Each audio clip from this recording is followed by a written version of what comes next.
তিনার স্নেহ ভালোবাসা পেয়ে থাকি। সম্মানীয় কানাইচন্দ্র মণ্ডল মহাশয়ের উদ্যোগ, অনুপ্রেরণা উৎসাহে আজকে এই সম্বর্ধনা সভা।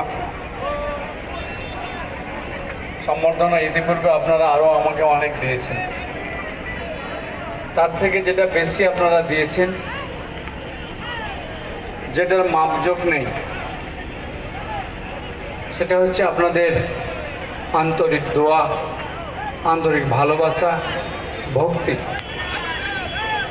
যেটা আমার শরীরে, মনে, আমার রক্তবিন্দুতে আমার মিশ্রিত হয়ে আছে।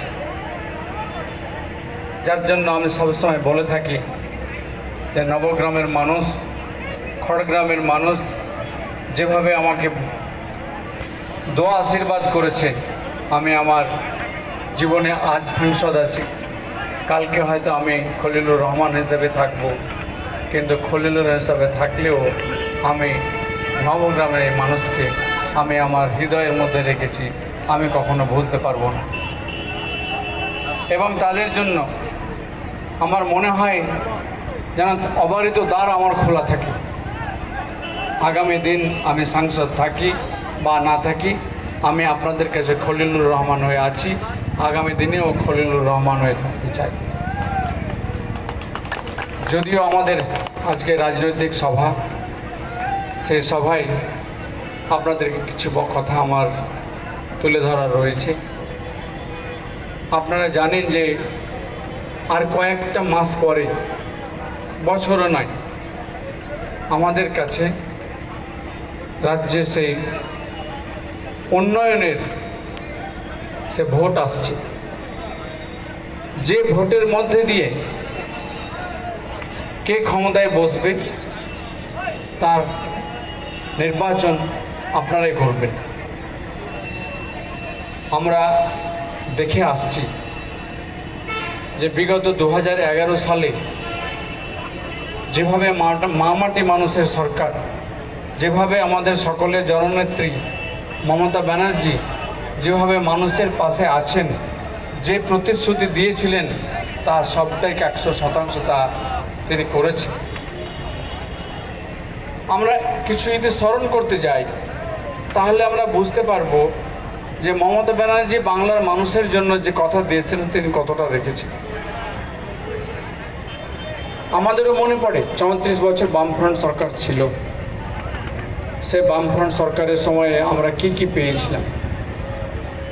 আর আজকে যদি আমরা যা এলাকায়, আমরা যে বাড়িতে প্রবেশ করব না কেন, সেখানে কিন্তু আমাদের মামাটি মানুষের সরকারের সেই উন্নয়ন আমরা সেই বাড়িতে আমরা লক্ষ্য করতে পারি।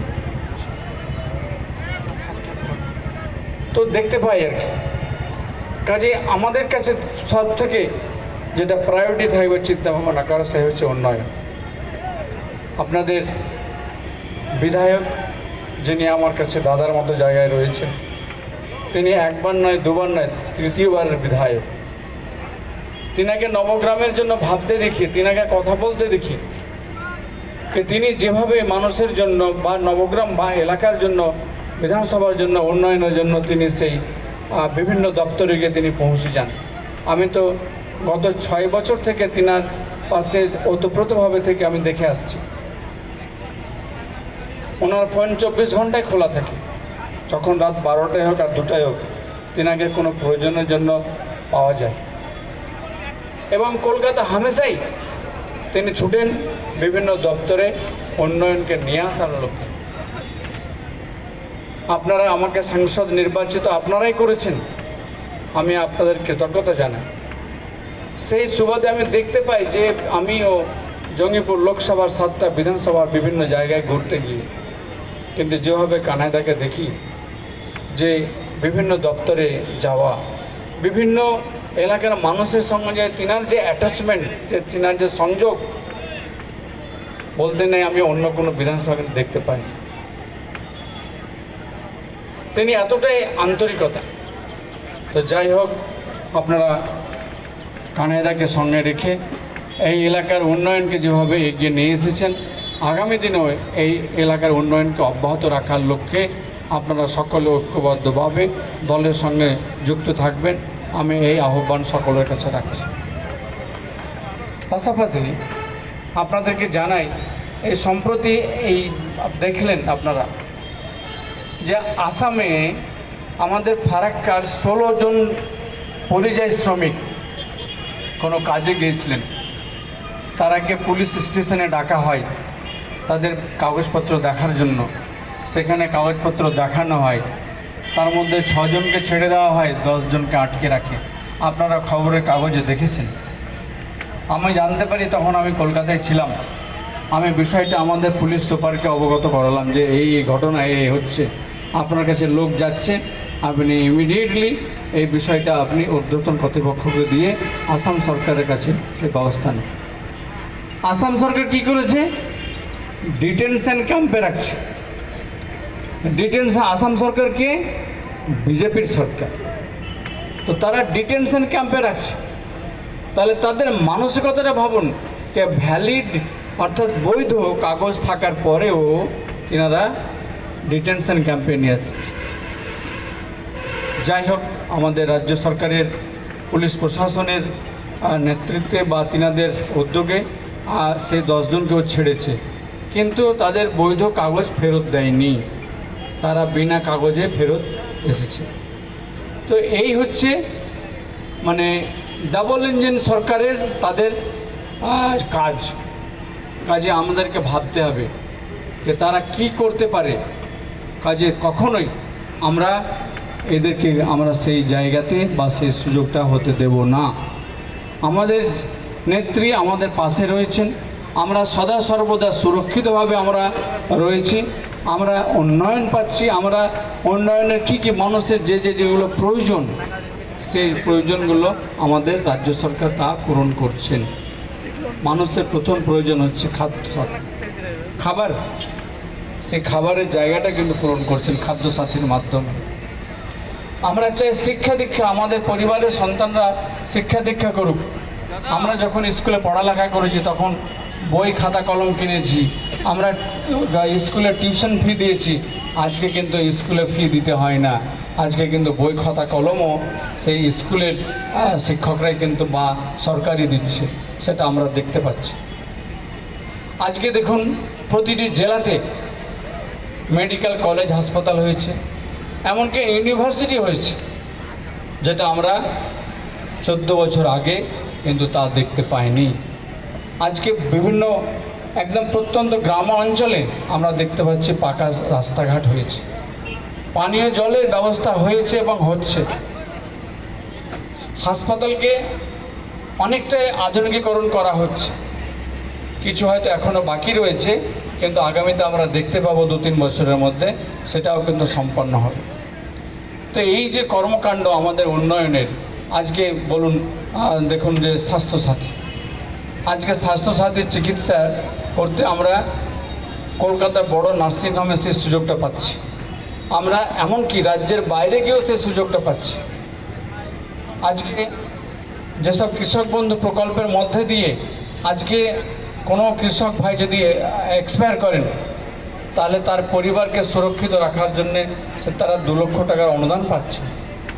তো এই রকম স্কিমগুলোকে দেখে আমাদের পার্শ্ববর্তী রাজ্য যারা আছে তারাও কিন্তু লক্ষ্মীর ভাণ্ডার চালু করেছে। সম্প্রতি ঝাড়খণ্ড লক্ষ্মীর ভাণ্ডার চালু করেছে, আরও আমাদের দেশের অন্যান্য রাজ্যে। সেটা কাকে দেখে? এই বাংলাকে দেখে, এই মমতা ব্যানার্জির উন্নয়নগুলোকে দেখে। কাজে ভাবতে হবে, বুঝতে হবে যে আমাদের মুখ্যমন্ত্রী, আমাদের সকলের জননেত্রী, তিনি মানুষের কাজ করছেন এবং মানুষের কাজ করার যে প্রতিশ্রুতি দিয়ে তিনি থাকেন সেটা পূরণও করেন। আপনারা ভাবুন তো, 100 দিনের কাজ হচ্ছে কেন্দ্রীয় সরকারের। এই 100 দিনের কাজ 15 দিন কাজ হলেই তার টাকা তার ব্যাংক অ্যাকাউন্টে ঢুকে যাওয়ার কথা। সেই টাকা কিন্তু কেন্দ্রীয় সরকার দেয়নি এবং অন্যান্য রাজ্যে তা দিয়েছে, কিন্তু বাংলাকে বঞ্চনার জায়গায় রেখেছে। শুধু তাই নয়, টাকা তো দেয়নি, 100 দিনের কাজও দিচ্ছে না বাংলায়। কেন? তারা 2021-এ যে ক্ষমতায় আসার যেভাবে তারা ভেবেছিল, স্বপ্ন দেখেছিল, কাজ করেছিল, কিন্তু বাংলার মানুষ সঠিক চিন্তা ভাবনা করে তিনারা আবারও তৃতীয়বার মুখ্যমন্ত্রী মমতা ব্যানার্জিকে নিয়ে এসেছিলেন। সেটাকে মাথায় রেখে বাংলার উন্নয়নকে পিছিয়ে দেওয়ার জন্য এই কেন্দ্রীয় সরকার তারা আমাদেরকে বঞ্চনার জায়গায় রেখেছে। আমরা দেখেছি যে আবাসের ক্ষেত্রেও কিন্তু একই রকম বাংলার মানুষের সেই অধিকারকে 100 দিনের কাজ এবং আবাসের সেই অধিকারকে পাইয়ে দেওয়ার জন্য আমাদের নেতা অভিষেক ব্যানার্জির নেতৃত্বে সমস্ত বিধায়ক, সাংসদ এবং ব্লক নেতৃত্বকে নিয়ে আমরা দিল্লিতে যন্তর মন্তরে ধর্ণা দিয়েছিলাম। এই সাধারণ মানুষের জন্য যাদের ন্যায্য পাওনা রয়েছে সেই অধিকারকে পাইয়ে দেওয়ার জন্য, তারপরেও কেন্দ্রীয় সরকার দেয়নি। কিন্তু সেই টাকা সম্পূর্ণভাবে আমাদের রাজ্য সরকার, আমাদের নেত্রী মমতা ব্যানার্জি রেড রোডে ঘোষণা করেছিলেন যে আমি আমার রাজকোষ থেকে, আমি রাজ্যের ইনকাম থেকে এই টাকা আমি দেব, এবং দিয়েওছেন। এবং তিনি এটাও ঘোষণা করেছিলেন যে বাংলা আবাসের ক্ষেত্রে যদি কেন্দ্রীয় সরকার এই ডেডলাইনের মধ্যে না দেন তাহলে পরে আমি দেবো সেটাকে ডিসেম্বর মাসের মধ্যে। সেটাও কিন্তু করেছে। তো এইরকমভাবে বঞ্চনা, আমি একটা ছোট্ট বঞ্চনার কথা আপনাদের সামনে আরও বলছি, যেটা আপনাদের চোখের সামনে আছে। আপনারা জানেন যে কেন্দ্রীয় সরকারের একটা সোশ্যাল জাস্টিস একটা ডিপার্টমেন্ট আছে।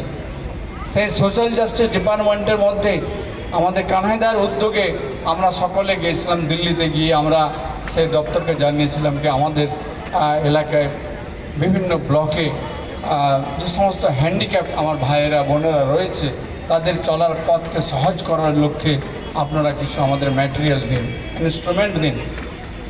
তিনারা লোক পাঠালেন, ইনস্ট্রুমেন্টও পাঠালেন, আজও গোডাউনে পড়ে আছে। আমরা কানাইদাকে নিয়ে একসঙ্গে একবার নয়, দুবার নয়, একাধিকবার গিয়েছি দিল্লির তিনার দপ্তরে। এমনকি ফরাক্কাতেও গিয়েছি, মন্ত্রী সাহেব এসেছিলেন ফরাক্কায়, তিনি কোনো এতে আমরা জানতে পেরে সেখানেও গিয়েছিলাম যে আমাদের কাজটা করে দিন, আপনি নির্দেশ দিন, আপনি থেকে করে দিন, আপনি বেনিফিশিয়ারিদের সেই জায়গাটায় তাদেরকে সেই ইনস্ট্রুমেন্টটা তুলে দিন।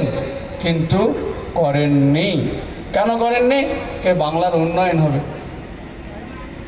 কিন্তু তারা চান না। কাজে এইসব বিষয়গুলোকে আপনাদেরকে ভাবতে হবে, ভাবাটা খুবই জরুরি।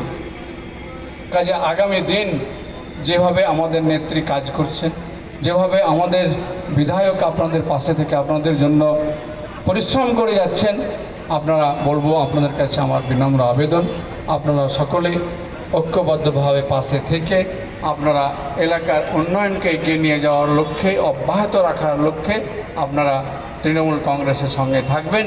আমি এই আহ্বান রেখে আমার বক্তব্য শেষ করছি।